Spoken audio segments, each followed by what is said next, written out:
جس کے گھر میں بیٹھ کر ایک مہینہ ابن ملجم نے، عبد الرحمن ابن ملجم نے ایک مہینہ جس کے گھر میں بیٹھ کر مولا امیر کے لیے تلوار کو تیار کیا، یہ اشعث کا گھر تھا۔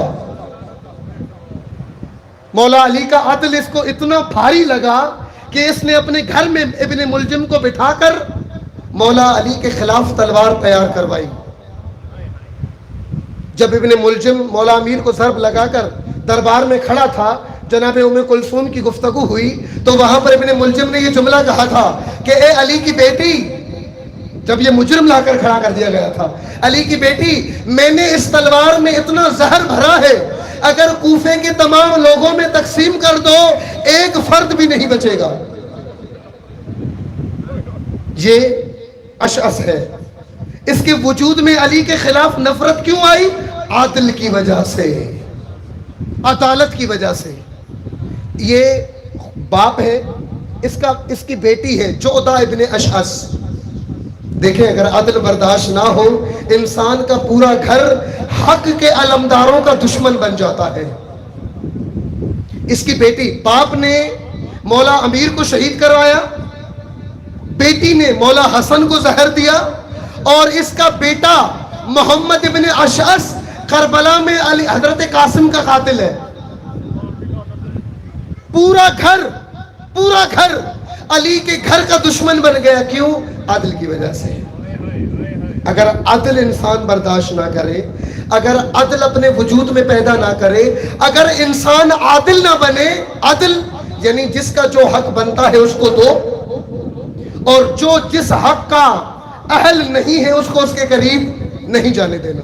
علی عادل ہے، علی کے عدل کی وجہ سے لوگ علی کے دشمن ہیں، علی کے عدل کی وجہ سے لوگ مولا امیر کی شخصیت کے قائل نہیں ہیں۔ اس دور کی بات کر رہا ہوں میں۔ وجہ عدل۔ اگر انسان کے وجود میں عدالت نہ ہو، اگر انسان اپنے آپ کو عادل نہ بنائے، گھر میں، آفس میں، کاروبار میں، تعلیم میں، تعلم میں، کہیں پر بھی اگر عدل نہ ہو، دیکھیں کتنا بڑا نقصان ہوتا ہے۔ اپنی ماں کا احترام انسان کب بھولتا ہے؟ جب عدل نہ ہو،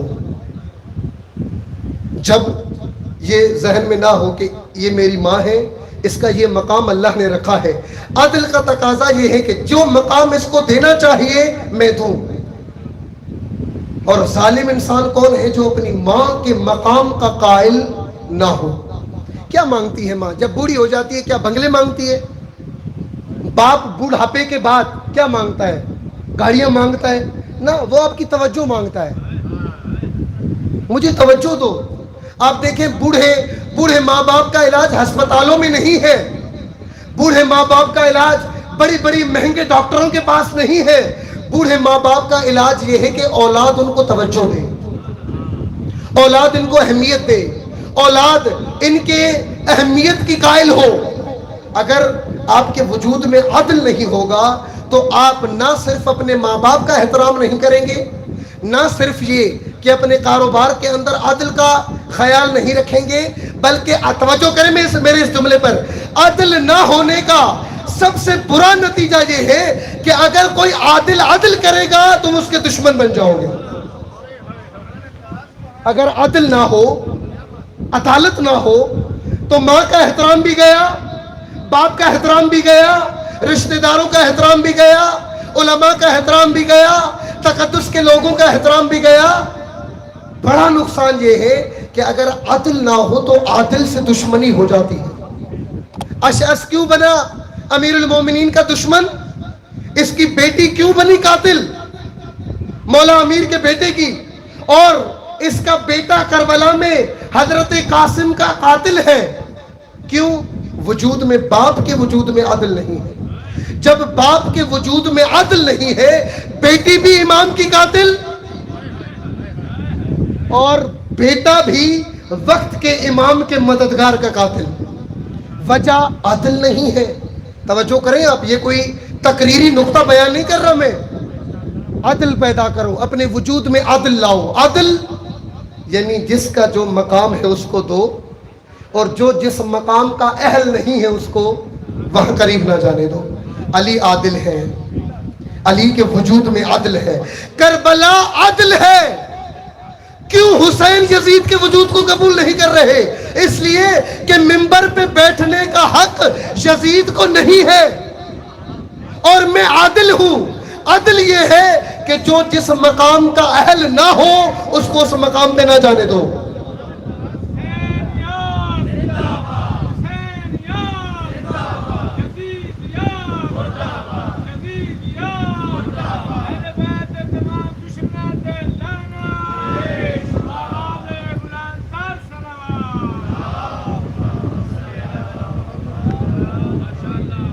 حسین ابن علی کیوں یزید کا مخالف ہے؟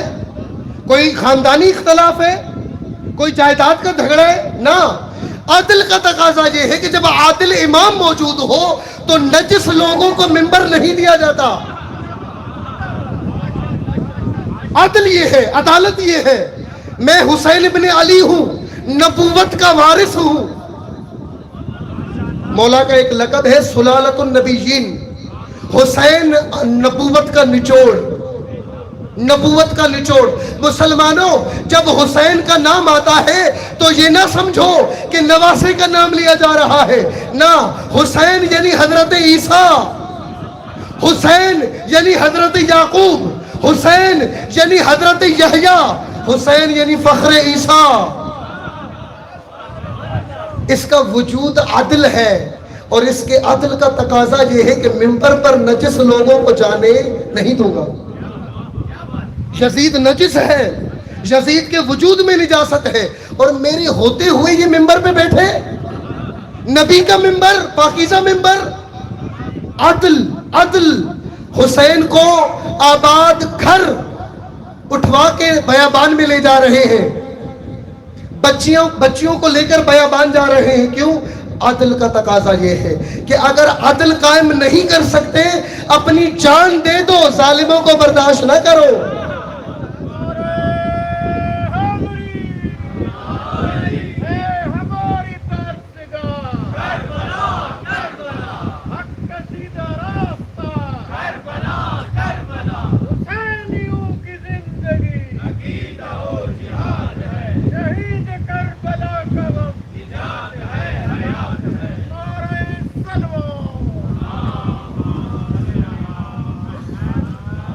ہمارے تمام ائمہ، آپ دیکھیں مولا امیر سے لے کر امام عسکری تک، امام مہدی کا تذکرہ میں بعد میں کروں گا، تمام ائمہ کیا مشکل ہے یزیدوں سے؟ کیوں نہیں مانتے منبر پر بیٹھے ہوئے لوگوں کو؟ کیوں اس دور کی حکومتوں کی قائل نہیں ہے؟ کیوں نہیں مانتے ان کو؟ کیونکہ عدل کا تقاضا یہ ہے جس کا جو مقام بنتا ہے اس کو دو،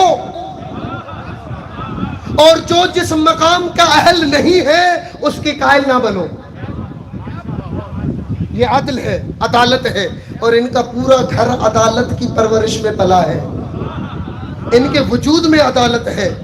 ان کے وجود کے اندر کتنی مشکلات ہیں. آپ دیکھیں سید الساجدین زنجیروں میں جکڑے ہوئے ہیں. حضرت امام موسیٰ کاظم 14 سال جیل برداشت کرتے لیکن ظالم کے وجود کو قبول نہیں کرتے. کیوں؟ عدل ہے، عدالت ہے. امام رضا کی زندگی دیکھیں آپ، امام عسکری کی زندگی دیکھیں آپ. نہیں مانتے ان کو منبروں پہ بیٹھے ہوئے. کیوں نہیں مانتے؟ کیونکہ بھائی ہمارا گھر عدالت پہ پلا ہے، ہمارا گھر عدل پہ پلا ہے، اور عدل کا پہلا تقاضا یہ ہے کہ جو جس چیز کا اہل نہیں ہے اس کا احترام نہیں کیا جاتا. عدالت جامع صفت ہے، عدالت جامع صفت ہے. اپنے وجود میں عدالت پیدا کرو. اب نتیجہ دینے لگا ہوں میں، اگر آپ کی سماعتیں میرے ساتھ ہو. جو لوگ مولا امیر کے دور میں عدالت اپنے وجود میں پیدا نہ کر سکے، توجہ، جو علی کے دور میں اپنے وجود میں عدالت پیدا نہ کر سکے وہ علی کے وجود کے دشمن بن گئے. اتنے دشمن بنے کہ قاتلوں کو گھر میں پناہ دی. ایک ماہ تک ابن ملجم اشعث ابن قیس کندی کے گھر میں بیٹھ کر علی کے خلاف تلوار تیار کرتا رہا. وجہ عدل برداشت نہ ہوا. تو جو علی کے دور میں عدالت کا قائل نہیں تھا وہ علی کا دشمن بن گیا. تو آپ یاد رکھو، توجہ، میرے اس جملے پہ سمٹ گیا توجہ یاد رکھو, جو علی کے دور میں عدالت کا قائل نہیں ہے وہ علی کا دشمن ہے, تو جو مہدی کے دور میں عدالت کا قائل نہ ہوگا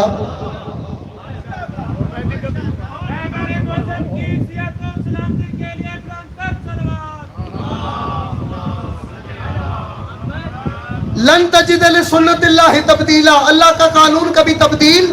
جو علی کے دور میں عدالت کا دشمن ہے وہ علی کے دور میں علی کا دشمن ہے. تو مجھے بتاؤ جو مہدی کے دور میں اپنے وجود میں عدالت پیدا نہ کر سکا, وہ امام جس کی حکومت کی بنیاد عدل ہے, عدل قائم کریں گے. امام مہدی کی حکومت کی بنیاد کیا ہے؟ عدل, عدالت. تو مجھے بتاؤ جو آج اپنے وجود میں عدالت پیدا نہیں کرتا وہ امام کے لشکر میں ایسے ہی شامل ہو جائے گا؟ دوبارہ میں بات کرتا ہوں. امام حسین علیہ السلام کی شہادت کے بعد جناب زینب علیہ سے شام کے دربار میں کسی نے پوچھا, بی بی آپ کا بھائی حجت خدا تھا, وقت کا امام تھا, نواسے رسول تھا, لوگوں نے خود دیکھا تھا کہ حسین کو نبی کندھوں پہ سوار کر کے مدینے کی گلیوں میں سیر کرواتے تھے, بی بی آپ کے بھائی کی بات لوگوں نے کیوں نہیں مانی؟ توجہ, کیوں نہیں؟ کیا ہوا لوگوں کو؟ کیا مسلمان بھول گئے تھے کہ یہ نواسے رسول ہے؟ کیا مسلمان اس نقطے کو فراموش کر گئے تھے؟ نہ, سب کو پتا تھا کہ یہ نواسے رسول ہے.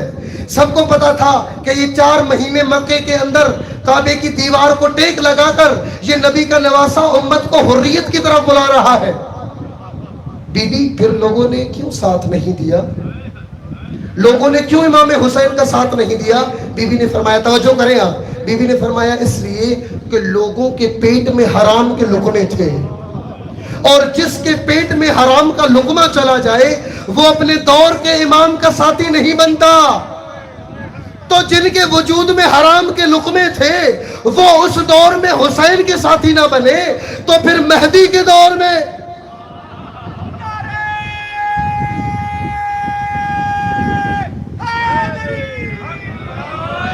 عدالت. یعنی اگر حرام کے ٹکڑے, حرام کے لقمے اس دور میں انسان کو کربلا سے دور کر دیتے ہیں تو پھر یہ قانون تو یہاں بھی لگتا ہے, کیونکہ لن تجد لسنت اللہ تبدیلا, اللہ کا قانون کبھی تبدیل نہیں ہوتا. وجود میں عدالت پیدا کرو. ماں باپ کا احترام کب کرو گے؟ جب عدالت ہوگی وجود میں. اپنے رشتہ داروں کا احترام کب کرو گے؟ جب وجود میں عدالت ہوگی. اپنے دوستوں کے احترام کے قائل کب بنو گے؟ جب وجود میں عدالت ہوگی. اور اپنے وقت کے امام کے لشکر میں شامل کب ہوگے؟ جب وجود میں عدالت ہوگی. کیوں؟ کیونکہ جو عدالت کے دشمن تھے وہ علی کے دشمن تھے. علی مجسمہ عدالت تھے, علی کا وجود مجسمہ عدالت تھا. تو پھر آج کی مجلس کا یہی پیغام ہے, آپ عادل بنو, سب مشکلات آپ کی عدل حل کر دے گا. وجود کو عادل بناؤ, عدالت کرو اپنے وجود میں. یعنی کیا؟ یعنی جس کا جو مقام ہے اس کو دو, جس کی جو حیثیت ہے اس کو دو, جس کا جو احترام اور اکرام ہے اس کو دو, اور جو جس مقام کا اہل نہیں ہے اس کے مقام کے قائل نہ بنو. اور شیعہ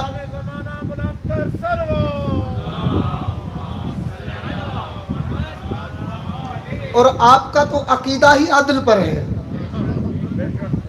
غدیر کے قائل ہے نا, غدیر کے قائل ہے نا. غدیر میں کیا عدل ہے؟ یعنی ہم مولا امیر کو غدیر کے بعد امیر مانتے ہیں. یعنی مولا امیر ہے نا ہمارے. کیوں؟ کیونکہ نبوت کے بعد امامت کی زمام سنبھالنے کا حق علی کو ہے. عدل یہ ہے کہ علی کو مانو, عدالت یہ ہے کہ علی کے وجود کے قائل ہو جاؤ. عدل یہ ہے کہ علی کے علاوہ, یہ عدل ہے, یہ عدالت ہے.